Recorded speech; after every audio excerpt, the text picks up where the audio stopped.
Assalamualaikum, salam sejahtera. Terima kasih kerana telah memilih channel ini. Jangan lupa tekan butang like, komen, subscribe dan share untuk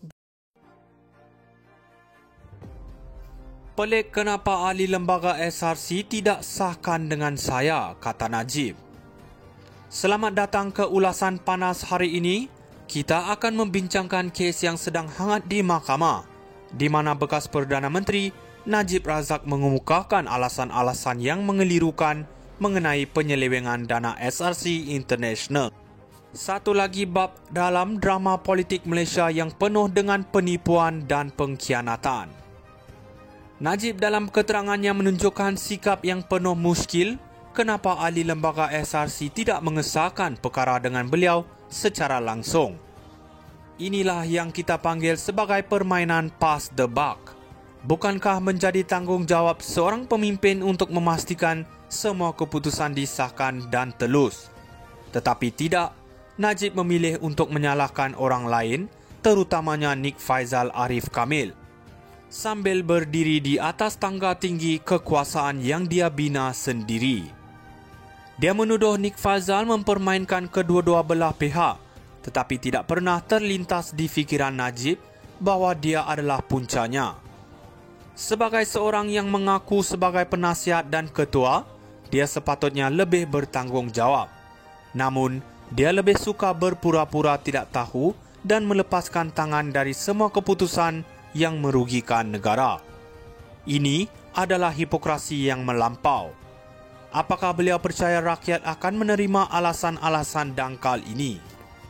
Najib mendakwa tidak ada sebab untuk dia mengarahkan lembaga pengarah SRC melalui Nik Faizal. Tetapi semua tahu bahawa dia adalah Menteri Kewangan dan pemegang saham tunggal syarikat itu. Apalagi yang dia perlukan untuk mengesahkan kawalan yang jelas ke atas lembaga pengarah. Jika ini bukan penyalahgunaan kuasa, apa lagi? Setiap kali Najib membuka mulutnya, dia hanya membongkar lebih banyak kebohongan dan usaha untuk menutup jejaknya. Rakyat Malaysia, kita tidak boleh lagi membiarkan pemimpin seperti Najib meneruskan penipuan ini. Kes SRC adalah satu pengajaran bagi kita semua untuk bangkit dan menuntut keadilan. Kita tidak boleh membiarkan hipokrasi dan korupsi berleluasa dalam sistem kita. Kini adalah masa untuk bersuara dan menuntut perubahan yang nyata. Mari kita tunjukkan bahawa kita tidak akan berdiam diri. Pelik kenapa ahli lembaga SRC tidak sahkan dengan saya, kata Najib. Selamat datang ke ulasan panas hari ini. Kita akan membincangkan kes yang sedang hangat di mahkamah, di mana bekas Perdana Menteri Najib Razak mengemukakan alasan-alasan yang mengelirukan mengenai penyelewengan dana SRC International. Satu lagi bab dalam drama politik Malaysia yang penuh dengan penipuan dan pengkhianatan. Najib dalam keterangannya menunjukkan sikap yang penuh muskil kenapa ahli lembaga SRC tidak mengesahkan perkara dengan beliau secara langsung. Inilah yang kita panggil sebagai permainan pass the buck. Bukankah menjadi tanggungjawab seorang pemimpin untuk memastikan semua keputusan disahkan dan telus? Tetapi tidak, Najib memilih untuk menyalahkan orang lain, terutamanya Nik Faizal Arif Kamil, sambil berdiri di atas tangga tinggi kekuasaan yang dia bina sendiri. Dia menuduh Nik Faizal mempermainkan kedua-dua belah pihak, tetapi tidak pernah terlintas di fikiran Najib bahawa dia adalah puncanya. Sebagai seorang yang mengaku sebagai penasihat dan ketua, dia sepatutnya lebih bertanggungjawab. Namun, dia lebih suka berpura-pura tidak tahu dan melepaskan tangan dari semua keputusan yang merugikan negara. Ini adalah hipokrasi yang melampau. Apakah beliau percaya rakyat akan menerima alasan-alasan dangkal ini? Najib mendakwa tidak ada sebab untuk dia mengarahkan lembaga pengarah SRC melalui Nik Faizal. Tetapi semua tahu bahawa dia adalah Menteri Kewangan dan pemegang saham tunggal syarikat itu. Apalagi yang dia perlukan untuk mengesahkan kawalan yang jelas ke atas lembaga pengarah. Jika ini bukan penyalahgunaan kuasa, apa lagi? Setiap kali Najib membuka mulutnya, dia hanya membongkar lebih banyak kebohongan dan usaha untuk menutup jejaknya.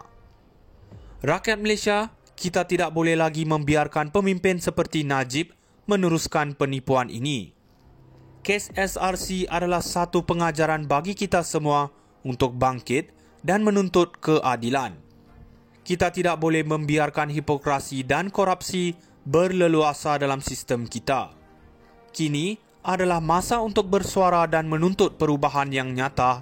Mari kita tunjukkan bahawa kita tidak akan berdiam diri. Pelik kenapa ahli lembaga SRC tidak sahkan dengan saya, kata Najib. Selamat datang ke ulasan panas hari ini. Kita akan membincangkan kes yang sedang hangat di mahkamah, di mana bekas Perdana Menteri Najib Razak mengemukakan alasan-alasan yang mengelirukan mengenai penyelewengan dana SRC International. Satu lagi bab dalam drama politik Malaysia yang penuh dengan penipuan dan pengkhianatan. Najib dalam keterangannya menunjukkan sikap yang penuh muskil kenapa ahli lembaga SRC tidak mengesahkan perkara dengan beliau secara langsung. Inilah yang kita panggil sebagai permainan pass the buck.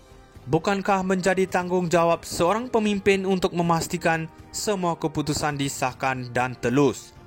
Tetapi tidak, Najib memilih untuk menyalahkan orang lain, terutamanya Nik Faizal Arif Kamil, sambil berdiri di atas tangga tinggi kekuasaan yang dia bina sendiri. Dia menuduh Nik Faizal mempermainkan kedua-dua belah pihak, tetapi tidak pernah terlintas di fikiran Najib bahawa dia adalah puncanya. Sebagai seorang yang mengaku sebagai penasihat dan ketua, dia sepatutnya lebih bertanggungjawab. Namun, dia lebih suka berpura-pura tidak tahu dan melepaskan tangan dari semua keputusan yang merugikan negara. Ini adalah hipokrasi yang melampau. Apakah beliau percaya rakyat akan menerima alasan-alasan dangkal ini? Najib mendakwa tidak ada sebab untuk dia mengarahkan lembaga pengarah SRC melalui Nik Faizal. Tetapi semua tahu bahawa dia adalah Menteri Kewangan dan pemegang saham tunggal syarikat itu. Apalagi yang dia perlukan untuk mengesahkan kawalan yang jelas ke atas lembaga pengarah. Jika ini bukan penyalahgunaan kuasa, apa lagi? Setiap kali Najib membuka mulutnya, dia hanya membongkar lebih banyak kebohongan dan usaha untuk menutup jejaknya. Rakyat Malaysia, kita tidak boleh lagi membiarkan pemimpin seperti Najib meneruskan penipuan ini. Kes SRC adalah satu pengajaran bagi kita semua untuk bangkit dan menuntut keadilan. Kita tidak boleh membiarkan hipokrasi dan korupsi berleluasa dalam sistem kita. Kini adalah masa untuk bersuara dan menuntut perubahan yang nyata.